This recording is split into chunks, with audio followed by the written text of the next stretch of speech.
خۆپیشەندانەکان لە ئێران وەک کاتی گۆڕینی دەسەڵات بە ئیرادەی گەل.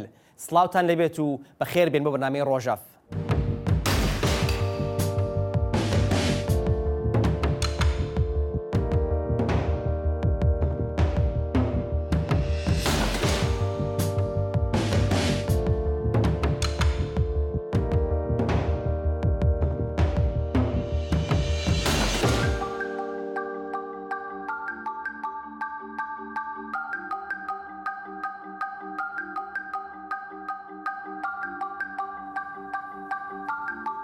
بە بڕوای زۆربەی چاودێران خۆپیشاندانەکانی چەند حوتوی پێشوو لە ئێران هەم بە پێی بەربڵاویەکەی و هەم چینی بەشدار و هەم ئاست و ناوەڕۆکی دروشمەکانی لە تەمەنی نزیک بە 40 ساڵەی کۆماری ئیسلامیدا بێوێ نەبوو. نزیک بە 10 ڕۆژ ناڕەزایەتی نیشاندان خۆپیشاندەران ڕێبەریان ڕێکخراوەیان نەبوو. زۆربەی لە چینی هەژار و کرێکار بوون، دروشم و نیشانەی ئاینیان بەکار نەهێنا و دروشمەکان ڕێبەری کۆماری ئیسلامی و دەسەڵاتی بەگشتی کردا ئامانج. و هەروەها هەموو بەرەکای نەودەسەڵات و لەوانە ڕەفەمخوازانی خستە ڕیزێکەوە بۆ دەژایەتیکردنی و هەوڵدان بۆ سەرکوتکردنی. گرنگی ئەم خۆپیشاندانانە چی بوو؟ بێدەنگی ئێستای شەقام لە ئێران بە چ مانایەکە؟ دەبێت چاوەڕوانی شەپۆل یان بەڵکو و لافاوێکی تری خۆپیشاندان بین لە داهاتووی نزیکدایان نا. بۆ باس لەسەر ئەم تەوەرە ئەمڕۆ لە بەرنامە دوو میوانمان لەگەڵ دەبێت، بەڵام پێشەی بچین لای میوانەکانمان فەرمون لەگەڵ راپۆرتێکی کورت لەم پەیوەندیەدا. چەند حوتو دوای دەستپێکی زیاتر لە 10 ڕۆژ خۆپێشاندان لە نزیک بە 95 شاری ئێراندا چاودێران هەوڵ دەدەن وەڵامی چەند پرسیاری گرنگ بدەنەوە. ئەم خۆپێشاندانە بە چەهوکارگەلێک ڕوویدا. چ چین و توێژێک زیاتر بەشداری بوون و دەسەڵات چەند لە سەرکوتکردنی سەرکەوتوو بوو. هەروەها چەند ئەگەری ئەوە هەیە ئەم ناڕزایەتیانە دووبارە سەرهەڵ بدەنەوە. دەسەڵاتی ئێرانی دەڵێت ئەم خۆپێشاندانە دەست و پیلانی دەرەچی لە پشتدا بوو، نیشانەی دژمنی بێگانە لەگەڵ کۆماری ئیسلامیە. پشتگیری بەزاری بەرپرسانی ئەمریکا لە خۆپێشاندان و ئەوەی کەوتیان گەمارۆ دەخەنە سەر بەرپرسانی سەرکوتکردن لە ئێران یەک لەو نیشانانە بوو کە کۆماری ئیسلامی ئاماژەی پێداوە. بەڵام وڵاتە ئەوروپایەکان تەنیا داوایان لە دەسەڵاتی ئێران کرد مافی خۆپێشاندانی ئاشتیخوازانە بپارێزێت و پشتگیری ڕاستەوخۆیان لە ناڕزایەتیەکان نەکرد. لەلایەکی ترەوە هێندێک لە چاودێران دەڵێن ئەمە جۆرێک بەهاری ئێرانیە. هەر بۆیەش لە ئەنگرانی دەسەڵات لە ئێران و لەوانە ڕفۆرمخوازەکان دەڵێن درێژە هاتنی ئەم بەهارە ئێرانیە ئەم وڵاتە دەکات بە سووریای ئێستاوە. ڕخنەگرانی دەسەڵات لە بەرامبەردا دەڵێن سووریای ئێستاش نەدەرەنجامی خۆپێشاندانەکانە کە دەستکردی سەرکوتی دەسەڵاتی بەشار ئەسەد و دەستێوەردانی بربڵاوی دەسەڵاتی ئێرانە.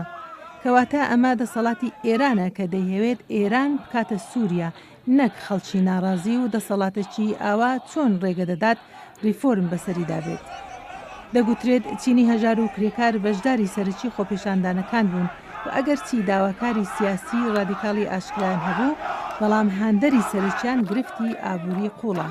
و کۆماری ئیسلامی بە پێی سروش ناتوانێت داواکاری ئابووریەکانی ئەم چینە جێبەجێ بکات و چینی هەژاری بێدەرەتان دیسان دێنە سەر شەقامەکان، چونکە کەسی ورسی بە سەرکوتکردن تێر ناکرێت. پرسیارەوەیە کە ئەگەر دەسەڵاتی سیاسی ناتوانێت وەڵامدەری داواکاری چینی هەژار بێت و پێشتریش نیشانی داوە کە داواکاریەکانی چینی مامناوەندیش جێبەجێ ناکات، چ چینێک دەتوانێت درێژە کێشانی دەسەڵاتی کۆماری ئیسلامی بپارێزێت. لە کۆتاییدا ڕەنگە پرسیاری گرنگتر ئەوە بێت کە چەند ئەگەری ئەوە هەیە چینی هەژار و مامناوەندی یەک بگرن و لە دەرەنجامی ئەم یەکگرتوویەدا شەپۆلی داهاتووی خۆپێشاندان زۆر بەربڵاوتر و هەروەها گشتگیرتر دەست پێ بکاتەوە. میوانەکانی بەرنامەی حوتە کە لە ڕێگای سکایپۆ لەگەڵمان دەبن بریتین لە بەڕێزان برایم علیزادە سکرتێری کۆمەڵە سازمانی کوردستانی حزبی کۆمونیستی ئێران و دکتۆر کامران مەتین مامۆستای پەیوەندیدنەوەیەکان لە زانکۆی ساسکس لە بریتانیا. بەخێرهاتنی هەردوو میوانی بەرنامە دەکەم و لەسەر ئیزنیان لەگەڵ کاک برایم دەست پێ دەکەین. کاک برایم بەڕای بەڕێستان ئەوەی کە دیمان لەم 2-3 هەفتەی ڕابردوودا بە چ مانایەک بوو؟ چی ڕوویداوە بۆچی خەڵک هاتنە سەر شەقامەکان؟ لەگەڵ سڵاو بۆ ئێوە و بۆ میوانە بەرزەکەتان پێش وەڵامی پرسیارەکەت حەزەکەم هاودەردی خۆم پێشکەش بە بنەماڵەی هەموو گیانبەختکردوانی ڕووداوەکانی ئەخیر بکەم و هەروەها ڕووداوەکەی کارەساتی کەشتی سانچی. ئەوەی کە لە ئێران لە 2 هەفتەی ڕابردوودا ڕوویدا هاواری پنگ خواردووی دەیان ساڵە بوو. ئەلبەتە ڕووداوێکی کتوپڕیج نەبوو. ئێمە لە ماوەی سێدەی ڕابردوودا 3 جار ئەوە سێمین جارە کە لەگەڵ هەڵسوون و هەڵسانی جەماوەر بەم شێوەیە بەڕۆڕووین لە 1970 لە 1970 لە 1970 و سال لە 96. ئەگەر سەرنجان دابێت چەند ڕۆژ لەوە پێش وتەبێژی وەزارەتی ناوخۆی ئێران وتی کە لە دەورەی حکوومەتی ڕۆحانیدا 43,000 جار خۆپیشاندان و کۆبوونەوەی ناڕەزایەتی دەربڕین بەڕێوە چووە. لەبەرەوە ئەم کۆمەلگایە قەت بێدەنگ نەبووە.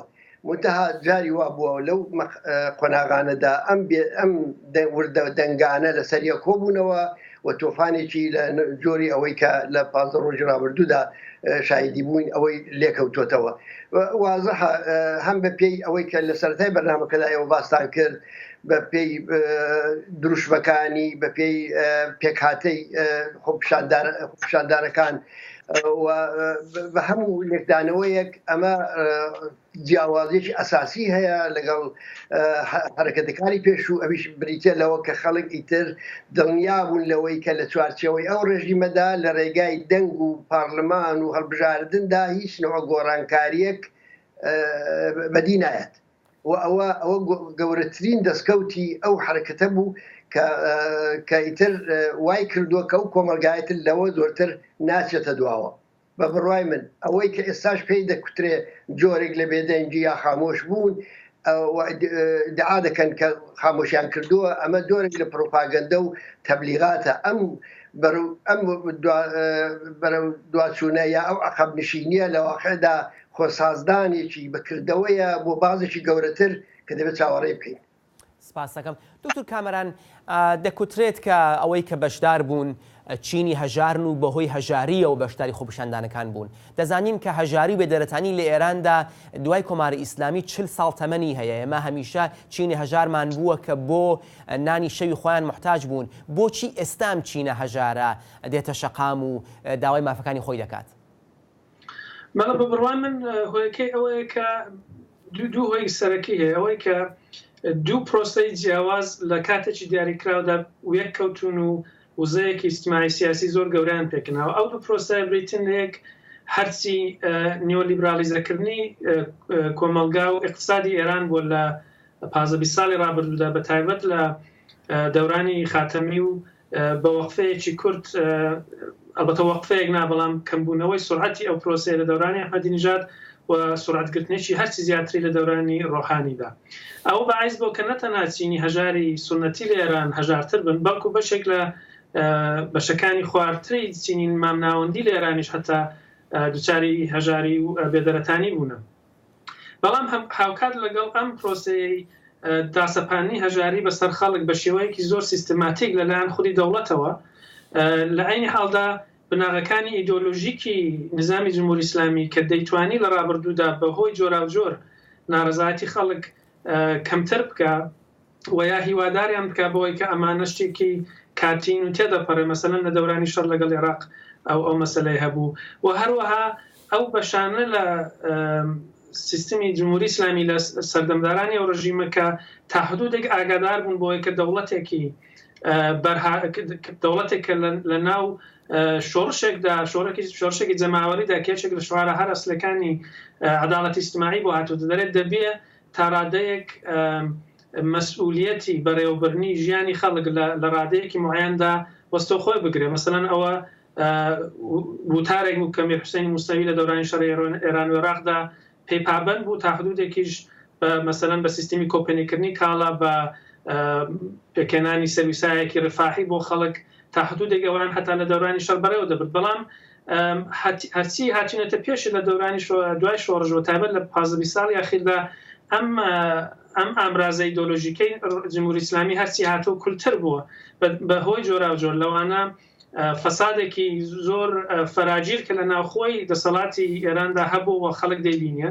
بەشێک لەو فەسادە ناشی هەر لەو شێوە تایبەتێ لە خصوصیکردن و نیۆلیبرالیزەکردنی اقتصادی ئێران بۆ کە نزیک یا دووربوون لە دەسەڵاتی سیاسی تەنها پێوانە بوو بۆ ئەوەی کە دەوڵەت ئەو دەرواخە کارخانانە یا ئەو بەشە لە اقتصاد کە لە دەست دەوڵەتدا بۆ دابەشی کردو بەسەر کەسانێک کە لە خۆی نزیکن و لە باری سیاسیەوە وەفادارن پێی. لە عینی حاڵدا مداخلەی ئێران لە منتەقەدا لە سووریا لە عێراق لە شوێنەکانی تر بە خەڵک وەبیر خەڵک دێنێتەوە کە هەرو دەوڵەتێک کە خۆی بێمەسئولیت دەکات لە بەرابەر ژیانی واندا لە بەرابەر هەژاری و نەداری ئەواندا هاوکات دەتوانێت بە ملیار دلار بۆ پرۆژەکانی استراتژیک و ژێوپۆلیتیکی خۆی لە دەرەوەی وڵات کە لە نەزەروانەوە هیچ فەوریەتێک و ئەهمیەتێکی ئەوتۆی نیە خەرج بکە. بۆیش تەرچیبێک لە کولبوونی ئامرازی ئیدۆلۆژیک لە جمهوری ئیسلامیدا و هەروەها دەخیلبوونی ئێران لە قەیرانە ناوچەیەکان و هاوکات قوڵتربوونەوەی هەرچی زۆری تەزادەکانی ئیجتیماعی و ئابووری لە ئێران باعث بۆ کە ئەم ڕاپەڕینە بە بڕوای من لەو کاتەدا ڕووبدا. بەڵام لە عینی حاڵدا هەر بە دلیلی وە کە ئەو ڕاپەڕینە زۆرتر هەڵقوڵاو بوو لە ناڕزایەتی خەڵکی عادی و نەک سازماندراو یا ڕێبەرایەتی کراو لەلایەن جەریاناتی سیاسی متشکل باعث بۆ کە ئەم شۆڕشەی ئەم ڕاپەڕینە لە کاتی ئەوەڵ یا لە هەستانی ئەوەڵ نەتوانێت ئەو ئامانجیانی خۆی پێکێ. بەڵام لە عینی حاڵدا لەم تەجروبەی ئەخیر لانیکەم ئیستفادە دەکرێەوە. من پێم وایە کە ڕێبەرانی مەحەلی خودی خەڵک دەتوانن لە نێو ئەو ڕاپەڕینەداوە لە جەرگەی ئەو سەرکوتانی دوایی کە هاتوتە پێشە بێنە دەرێ. بەڵام دیارە هیچ ڕاپەڕینێک کە بتوانێت گۆڕانکاری بنەڕەتی ئەویش لە نظامێکی بەستەی سیاسی وەکو کۆماری ئیسلامی پێک بێنێ نیازی بە ڕێبەرایەتێکی استراتێژیک هەیە کە بەداخەوە بەهۆی سەرکوتی بێئەمانی جمهوری ئیسلامی لە 30 ساڵی ڕابردوو تا ئۆپۆزیسیۆنی متشکل و سازماندراو لە ناوخۆی ئێرانیانی یا زۆر کەمن و لە دەرەوەی وڵاتیش دیارە پەرژوبڵاوی لە ناوێندا حاکمە. بۆیە ئەگەر جمهوری ئیسلامی فرجەیەکی بۆ درێژەدان بە ژیانی هەبێت زۆرتر ناشی لەوەیە کە وزەی ناڕزایەتی وزەی سیاسی ناڕزایەتی خەڵک و ئیمکاناتی واقعی سیاسی و اقتصادی لە ئێران بۆ شۆڕژ یا گۆڕانکاری عمیق نەبەسراوەتەوە بە جریانێکی سیاسی کە لە جەرگەی ژیان و گوزەرانی ڕۆژانەی خەڵکدا و دەتوانێت ڕاهنمود و سیاسەتی دیاریکرا و قەدەم بە قەدەم بۆ ڕاپەڕین و شۆڕژ بدابەوەن. سپاسانەکەم. کاک برایم دەکوترێت کە خەڵکی برسی بە سەرکوتکردن تێر نابن کەواتە چاوەڕوان دەکرێت دووبارە لە شقامەکان خەڵک بیگرن و ناڕزایەتی نیشان بدەن. کۆماری ئیسلامی دەتوانێت داواکاریە ئابوووریەکانی ئەو خەڵکە فەقیرە جێبەجێ بکە؟ ئێرادەی ئەوەی هەیە، ئیمکان و مەنابعی ئەوەی هەیە؟ بە بڕوای من پێش هەموو شتێک پێویستە ئەو حەقیقەتە بزانین کە برسێتی و هەژاری تەنیا هۆکاری ڕاپەڕین و شۆڕژ نین. ئەگەر وا بواە دەوا لە وڵاتانی ئافریقای هەموو ڕۆژە جارێک شۆڕش کرابایە. لێرەدا لە ئێران جگە لەوەی کە ئەم فاکتۆرە وجودی هەبوو، هاوسەنگی هێزیش بە قازانجی تا ڕادەیەک بە قازانجی بەرەی جەماوەر گۆڕا بوو. یعنی بەو معنایە کە جورئەت و جەسارەتی ئێترازکردن و هاتنە سەرشەقام لە ناو خەڵکدا پەرەی سەند بوو. مثلەن هەر ئەوەی کە ئەرزم کردن ڕۆژێک نەبووە کە لە ئێران کۆبوونەوەیەکی ناڕزایەتی بەڕێوە نەچێت بە شێوەیەکی مامناوەت ڕۆژێ 30 کۆبوونەوەی لەو ناڕزایەتی کە بڵاو بوو لە یەکتر بەڕێوە چوون. ینی بەو معنایە خەڵک بەردەوام ئێترازی کردووە.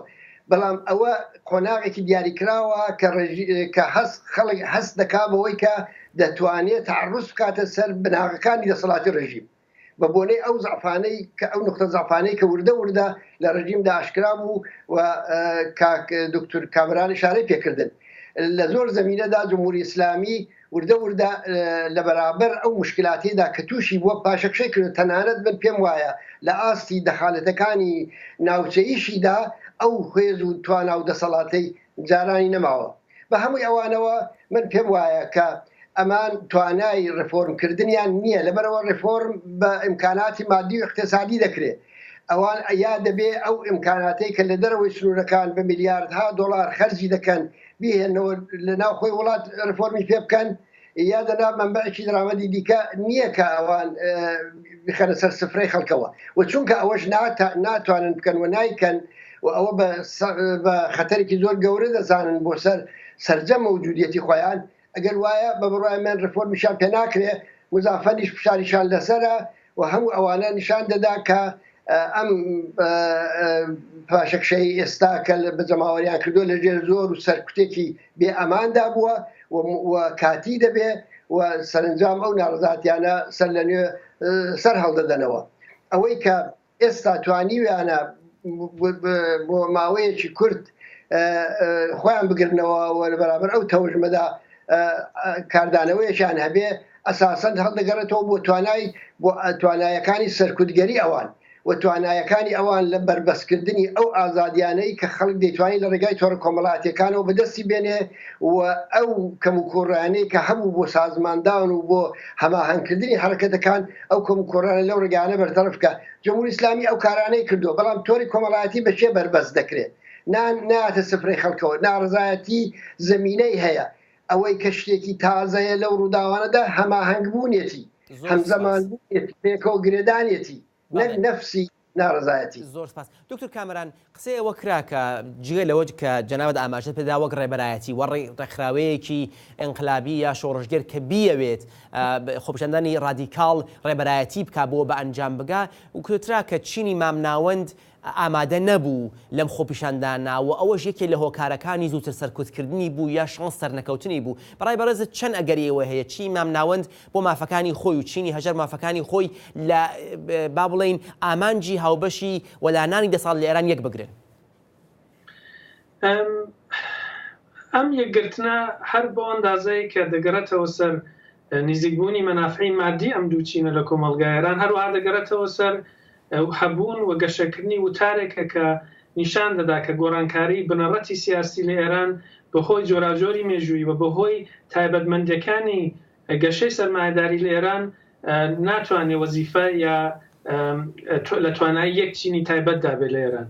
و ئەم دۆخە بە تایبەت هێندەی تر بەهۆی متەکیبوونی اقتصادی ئێران بە نەفت زۆر قوڵتر دەبێتەوە. ینی لە ئێران یا لە وڵاتانی وەکو ئێران رابطەی بینی ئابووری و سیاسی وەک زۆر هێندە کەس باز دەکەن رابطەیەک نییە کە لێک جیابێ، ینی هەر مەسەلەیەکی ئابووری لە ئێران بلافاصلە مەسەلەیەکی سیاسی و هەر مەسەلەیەکی سیاسی بلافاصلە اقتصادیە بە دلیلی وەی کە سەروەت و سامان بەدەستهێنان لە ئێران ناشی لە بەرهەمهێنانێکی ڕقابەتی وەک سەرمایه‌داری متعارف لە زۆر جێگان لە وڵاتانی بەتایبەت ڕۆژاوای دەیکانیە، بەڵکو ناشی لەوەیە کە تۆ چەندە دەستڕەسید بە دەوڵەت هەیە و نزیکی لە دەوڵەت کە دەوڵەتیش بەهۆی ئەو نزیکیە داهاتی نەفت دابش بکات لەسەر ئەو چینانەی کە پێی وایە وەفادارن پێی یا پێی وایە لێی نزیکن. بۆیش تا ئەو کاتێکە چینی مامناوەندی کە توانایەکی زۆرتری لەباری مادی هەیە و مشکلەی ئەساسی نەبوونی ئازادیهای سیاسی ئیجتیماعیە کە بتوانێت ئەم داهاتەی بەو شێوەیە کە بۆ خۆی پێی خۆشە خەرج بکە لەگەڵ هەژاری نەداری خەڵکێک کە ئەم مشکلیان ینی مشکلاتی سیاسی بۆ معنایە کە فەرزەن لە جوڵانەوەی سەبزدا ڕووی کردو دیتمان چۆن تەنها لە شارە گەورەکان متمەرکز بوو و شعارەکان ویا داخوازەکانی بەشەکانی دیکەی کۆمەلگا و شوێنەکانی تری ئێران منعکس نەدەبوو لە شعارەکان. ئەم دوانە ئەگەر بە شێوەیەک لە شێوەکانیەک بگرن ئەو دەمێمە دۆخێکمان دەبێت کە زۆر نزیک دەبێت لە شۆشی ساڵی 57 و ڕوخانی ڕژیمی شاکەوە دەم ڕوویدا. بەڵام تا ئێستا ڕفۆرمیستەکان یا ئیسلاحوازەکان لە ئێران توانیویانە تا لە ڕادەیەک ناڕزایەتی چینی مامناوەندی بە شێوەیەکی تقریبان بڵین سیستماتیک لە کەناڵیزە بکەن بەرەو ئەو ڕێگایانەی کە بخواان پیان وایە کۆماری ئیسلامی و قانونی ئاساسەکەی پێکی هێناوە. مادام ئەو چینە لە تەواوەتی خۆیدا لەم ئیمکانە ناومێد نەبێەوە پێی وابێ کە کەماکان دەتوانن لە چوارچێوەی ئەم قانونی ئاساسیەدا ئەو داخوازانەی خوان بەرنەپێشیە، دیارە ئەو یەکگرتنەوە سیاسی کە بینی ئەو دوو چینە پێویستە بۆ شۆڕشێکی هەمەجانبە لە ئێران ڕەنگە پێک نەیە. بەڵام ئەوەی کە واخان کۆماری ئیسلامی چەندە دەتوانێت ئەم چوارچێوەی ڕابگرێ بە عنوانی ئامرازێکی قابلی باوەڕ بۆ گۆڕانکاری یا بەرەو پێشبرنی دۆخی چینی مامناوەندی پێم وانێ شتێک بێکە لە پێشتر و مسۆگەر بێەوە دەتوانێت و تا ئێستاش بەتایبەت لە چەند هەفتووی ڕابردوودا تا ڕادەیەکی زۆر ئەمە لاوازی تێکەوتو ئینسان دەتوانێت تا لە لە دشکردەوەی خودی بەشێک لە ڕفۆرم خوازەکانەوە ببینێت. زۆر سپاس. کاک برایم ئاماژەدرا بە ڕێبەرایەتی سیاسی بەڕێزتان خۆتان ڕێبەرایەتی حزبێکی ڕادیکاڵی چەپتان هەیە، حزبی کوردستانی تریشمان کەم نییە، ئۆپۆزیسیۆنی ئێرانیش بە گشتی حزب و دەستە و لایەنگری زۆرە. ئەمانە لەکوێی ئەم شۆڕشەدان؟ ئێوە وەک حزبی کۆمەڵە لەکوێی ئەم سەرهەڵدانەدان؟ ئەگەر ئایستە نەتوانن ڕێبەرایەتی ئەو سەرهەڵدانە بکەن، کەی لە چ کاتێکدا ئامادەن بۆ بەجێهێنانی ئەرکێکی ئاوا؟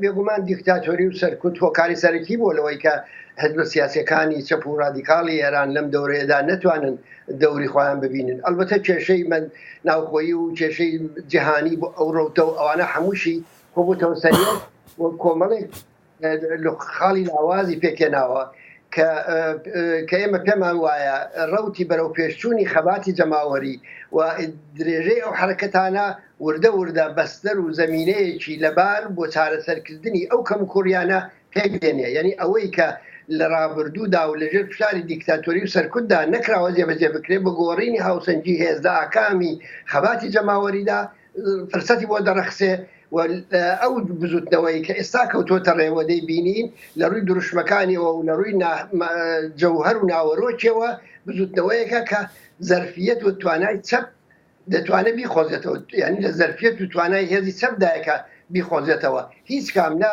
ڕەوتی لیبرال و نە ڕەوتەکانی دیکەەوە بە تایبەت ئیسلامی معارض و ئەمانە هیچ کامیان ئەو زەرفیەتیان نییە کە وەڵام دەرەوەی ئەم نیازی ئەو بزوتنەوەیە بن. بۆیە بە شێوەیەکی بالقووە ئەو ئیمکانە هەیە بۆ ئەوەی کە ئەوە بەکردەوە دەربێ زمانی دەوێ و ئەو زمانش بزوتنەوەی جەماوەری بەدەستەوە دەدا تا ئەو جگەی کە بە کوردستان بەربووتە بەڕاستی لە کوردستان تا ڕادەیەک وەزعێکی جیاواز هەیە لەبەرەوە خەڵک لە پەیوەندی حزبیدان هەموو دەگەڵ یەکتر دەگەڵ حزب سیاسیەکان و جریانی چەپ سنەت و سابقەیەکی بەهێزی هەیە لە بەشێکی زۆر لە کوردستان و توانیوێتی لە زۆر قۆناغدا کەلامی چارەنووساز و دیاریکرا و پێشکەش بکە. بۆیە ئەگەر ئەو هاوسەنگی هێزە بگۆڕێ لە ئاسی سەراسەریدا و ڕێژیم تووشی لاوازیهایکی ئەساسی تر بێ، بێگومان ئێمە لە کوردستان دەتوانین دەورێکی کارسازترمان هەبێ و هەروەکو دەبینین جمهوری ئیسلامیش خۆی ئەو ڕاستی هەست پێ کردووە. هەر بۆیە ئەو هێزەی کە لە زۆربەی شارەکانی کوردستان کۆی کردبووە و ئەو حاڵەتی حکومەت نظامیەکی ڕانەگەیاندراو کە بەڕێوەی دەبرد هەمووی بۆ هۆی ئەوە کە ئەو تەوەقع و چاوەڕوانەی کە دەکرا لە بەشی لە شارەکانی کوردستان ئەوە بەدینەیە و هەموو نیشانەی ئەوە بوو کە جمهوری ئیسلامی نیگەرانەوە. بەڵام ئەمانە چارەسازی موقەتین. کوردستان بێگومان ڕاپەڕینی گەورە بەخۆیەوە دەبینێ. ئەوەی کە تایبەتمەندی ئەم دەورەیە بوو بەنسبەت کوردستانەوە و بەنسبەت بەشی لە شوێنەکانی دیکە ئێرانەوە کە مەسەلەی نەتەواتی تیاندا مەترەها ئەوەیە کە ئەو سەفەرەی خەڵکی کوردستان هەستی نامۆیان دەگەڵ ئەو بزوتنەوەیە نەکرد لە دەورەی 1970 و لە دەورەی 76 بەهۆی ئەوە کە خەڵکی کورد عمیقەن بێزار بوو لە ڕەهبەرانی ئەو جنبشە و بەسەر ئەو حرەکەتە ئێترازیانە و بە سەرکوتگەری خۆی دەزانین و پێشینەیەکی زۆر خراپیان لە نێو ڕایگشتی هەبوو ئەو وەختە نەکەوتن لە شوێنیان. بەڵام لەو دەورەیە بەهۆی ئەوە کە جەوهەر و ناوەڕۆکەکەی دەگەڵ ویست و داخوازیەکانی بنەڕەتی خەڵکی کوردستان هەماهنگ بوو دەبینین کە ئەو هەماهنگی تا ڕادەیەک بەڕێوە چوو زەمان کە بگوزارێەوە ئەو نامۆیە لەو نامۆیانە تێپەڕ بین و احتیمال دەبێتەوە سەرجەی خۆی کوردستان دەبێتە یەکێک لە کۆڵەکەکانی شۆڕشی داهاتوویێرە. زۆر چاکە. دوتر کامەران هەندێک لایەنە سیاسەکان و چاودێران تەنانەت ئەوانەی کە لە دەرەوە ئێرانن ئاماژە بۆ دەدەن کە بێ دەستێوەردانی دەرەکی ئەم دەستێوەردانە چ با بڵێن لایەنگری ئابووری بێ گەمارۆنان لەسەر بەرپرسانی کۆماری ئیسلامی بێ ڕەنگە یارمەتی با بڵێن دراوی بێت یا ڕاهێنان بێت ناتوانێت هیچ سەرهەڵدانی لە ئێران سەرکەوتوو بێ بەڕاستی چەند لەگەڵ ئەوەی چەند پێ دوایە پێویستە لایەنی بیانی یارمەتی بکە دەستێوەردان بکە لە ئێران. بەڕوا من بە چەندین هۆ دەخالەتی ڕاستەخۆی دەرەکی بەتابەت لەلایەن وڵاتانی ڕۆژاوایی هیچ خزمەتێک بە شۆڕژ لە ئێران ناکە بەڵکو دەتوانێت وە دواشی بخاوەیە دەرواقە بە خازانی جمهوری ئیسلامی تاوابیانی ئەوە زۆر ئیتفاقی نییە کە کۆماری ئیسلامی ئەو کاتێک کە ڕەنگە پشتیوانێکی واقعیش نەبوو بێت لەلایەن وڵاتانی ڕۆژاوایی بۆ ڕاپەڕین لە ئێران ئیسراری هەیە کە ئەوان ئەو شۆڕشیان سازمانداوە بەڕێوەی دەبن. بەدەلیل ئەوەی کە لە ئێران تاریخێکی دوور و درێژەیە لە دەخالەتی بێگانە و لە وڵاتانی ڕۆژاوای لە سیاسەتی ئێرانداوە لەم 30 ساڵەشدا بەهۆی جۆراوجۆر بەهۆی لە مەدرسەکان لە دانیشگاکان لە ڕسانەکان بەشێکی زۆر لە خەڵک بە دروست یا بەغەڵەت دەزانن و پێیان وایە کە بەشێک لە نەهامەتەکانی خەڵک لە ئێراندا ناشیلەوە بۆ کە بۆ وێنە کودتای دژی مصدق کراوە لە 1950 ئێران پشتیوانی کردووە ببەخشن ئەمریکا پشتیوانی کردووە لە دەوڵەتی شایە هەتا لە دەورانی شەڕی ئێران عێراق ئەمریکا ئەسلحەی فرۆشتۆ بە ئێران لەلایەن لە تاریخ ئیسرائیل و ئەوانەوە بۆیش و هەروەها ئەو سیاستانەی کە دەوڵەتی ئەمریکا لە ناوچەکەشدا بەڕێوە بردووە عێراق کە دەبینین لە هاوسەی خۆمان کات چۆن دەوڵەتەکە ڕووخا بەڵام ئەمریکا هیچ پلانێکی بۆ ئەم کۆمەلگایە ئەم جامعەیە دموکراتیک بکایە عادڵانەتر بکێ ساختارەکەی نەبوو ئێستاش دەبینین کە لە چه دۆخێکدان بۆیە بڕوای من وێرایەوەی کە پشتیوانی نەهادەکانی سنفی و سیاسی و هێزە پێشڕەوەکانی وڵاتانی تر بۆ راپەڕینی خەڵکی ئێران قەتەن شتێکی مثبەتە بەڵام بە بڕوای من دەخالەتی مستەقیمی دەرەچی و بە تایبەت دەخالەتی سەربازی نظامی هیچ خزمەتێک بە شۆڕژ ناکاو ڕەنگە بەلا ڕەشی دابڕێ بۆیە ئەگەر قەرار بێ ئەم راپەڕینە تەبدیل بە شۆڕشێک بکە گۆڕانکاری قوڵ لە ئێران پێک بێنە دەبێ و گۆڕانکارێ لە هەڵقڵاو بێ لە راپەڕین و تەجروبە و شکست و هەستانەوەی خودی خەڵک تاوەی کە هێزێکی دەرەکی بێ بە هێزی سەربازی و بە بۆمبارانی بناغەکانی ئابووری ئەم وڵاتە گۆڕانکاری سیاسی پێک بێنێ و تازە ئەگەریش پێک بێ ئەوان دەوڵەتێکی وەکو ئەمریکا چەند نەفعێکی هەیە لەوەی کە ئارە و اقتصادە سەرمایهداری نێۆلیبراڵێکی لە ئێران مۆدێلەکەی لەوی وەرگیراوە بیگۆڕێت ینی ئەو هەژاری نەهامەتی کە خەڵک دش بەوی بە بەخشەن هەستاون هیچ تەغییرێک بە نظامێکی سیاسی کە ئەمریکا لە پشتی بڕوان من پێک نایە بەڵام لەباری دەرواخە ڕەوانیەوە ئەوە زۆر مهمە کە خەڵک بزانن کە هێزە پێشکەوتەکان پێشکەوتەکانی وڵاتانی تر پشتیوانان لە دەکەن و هەر لەو بوارەشدا من پێم وایە بێدەنجی بۆ وێنە حیزب کارگەر لە بریتانیا کە من لێی دەژیم سەبارەت بەم ڕاپەڕینانە زۆر جێگای شەرمەزاریەوە دیارە زۆر کەسی ژەمایان باس کردو لێرەوە گوشاران خستۆتە سەر کە ئەوان مۆزا بگرن لە بەرابەر ڕاپەڕینەکانی خەڵکی ئێران لەم ماوەی ڕابردووداوە ئەو شتە دەتوانێت لە وڵاتانی تری ئەوروپایشدا ڕوو بدا و ئەو هێزە چەپانەی کە لە ئۆپۆزیسیۆنی وڵاتانی خۆیاندان زۆر بەگەرمتر و بە شێوەیەکی سازماندراوتر ببن بە بڵنگوەی داخوازەکانی خەڵکی ئێران بۆ ئازادی و عەداڵەتی کۆمەڵایەتی. زۆر سپاس کاک برایم کاتمان زۆر کەم ئەگە بکرێت لە 30 سانیەدا حەزەکەم چمەنێک کامرانیش دووبارە دەڵێن ئەگەر ئێران هەڵدانی تێدا بێت ئەو نا جیاوازی باڵین بیر و چینایەتی تێدایەوە هەروەها سیاسی کە ئێران دەبێتە سووریا بەڕای ئێوە ئەم ئیدعا دروستە؟ بە بڕوای من ئەوان بۆیە ئەوەی دعا دەکەن کە چونکە دەیان هەوێ وای لێ بکەن و دەبێت پێشیان بگیرێ و پێم وابێت جەماوەری خەڵکی ئێران ڕێگای پێشگرتن بەو سیاسەتە و بەو استراتێژیان نیشان داوەوە گرتویانە دەبەر من پێم وایە ئەوە وان نییە ئەوە بەشێک لە پیلانێک دەبێت کە شۆڕشی ئایندەی ئێران و کۆمەڵانی خەڵکی ئێران دەبێت هەوڵ بدەن بۆ پوسەڵکردنەوەی. دکتور کامران بەڕای ئێوەچی چەند ئەگەریەوەی هەیە کۆماری ئیسلامی بتوانێت ئەو پلانت باتە سەر لە ئەگەری خۆپیشاندانێکی بەربڵاودا ئێران کە بە سووریا؟ بە بڕوای من بلانیکەم بەشێکی زۆر لە دەسەڵاتی کۆماری ئیسلامی بە تایبەت سوپای پاسداران هیچ پەروایەکی لەوەی نییە کە ئەوە بکات بۆ کە لە دەسەڵاتدا بمێنەوە و هەروە کاک ئیبراهیمیش باسی کردم پێم وایە هەر ئەوەی کە دەڵێن ئێران دەبێت بە سووریا بخۆی گزارەیەکی غەڵەتە چون سووریا بوونی وەزەتی ئێستای سووریا ناشی لە دەخالەتی ئێرانە بەخشە نەک ئەلبەتە تەنیا ئێران بۆیش بە بڕوای من بەشێک لە مەسئولیەتی ڕاپەڕین لە ئێراندا ئەوەیە کە ئەم هەمان وتارە وەدرۆ بخرێتەوە هەم بە شێوەی عەمەلی بەر بە وەها دۆخێک بگیرێت. زۆر سپاسانەکەم لە هەردووای بەرنامە دکتۆر کامران مەتین مامۆستای پەیوەندیدارەکان لە زانکۆی ساسێکس لە بریتانیا و کاک برایمی عەلیزادە سکرتەری کۆمەڵە سازمانی کوردستانی حزبی کۆمونیستی ئێران بۆ بەشداری لە بەرنامەی حەوتە تا بێگەیشتنەوەیەکی تر هەموو کاتێکتان شاد و پڕ لە سەرکەوتن.